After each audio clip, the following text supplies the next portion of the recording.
Yesterday, I talked about the motivation killer of believing you are a hopeless case. And another one is this being trapped in the cycle of busyness. So, you know that feeling where you just feel like you're meeting yourself coming backwards.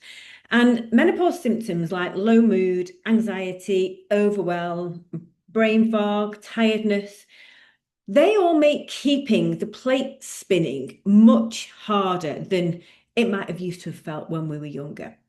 And we might be doing the same things and just trying to organize the same type of stuff, but now it feels like it takes so much more effort, which takes more energy and more time. Now, we're humans, and motivation is an essential part of our makeup. It's our brains are wired to need motivation because it's how we achieve things. We've relied on motivation all our lives to achieve careers, get first houses, find partners, have children, whatever it is that we wanted. There's always been a lot of hard work, but we've had a great reward at the end.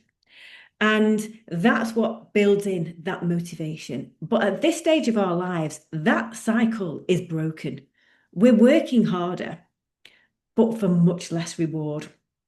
We don't have if we have a low mood, we don't experience the same pleasure from our life. We never feel like we get on top of anything. There's just more work. And we can often feel that we're getting a really raw deal out of lives.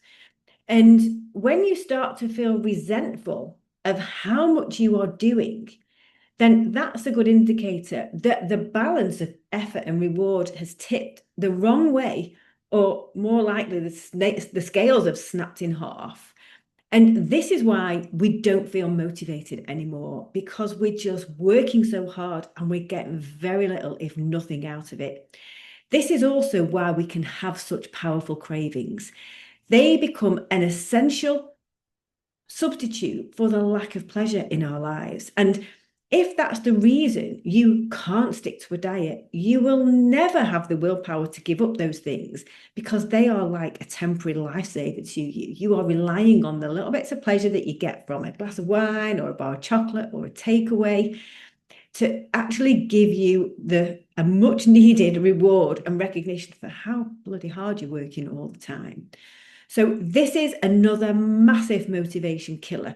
And I'm going to go and talk about this in more detail at the seminar and also tell you what the antidote is to this, because this is a really important one for us to know how to break out of. I'll see you soon.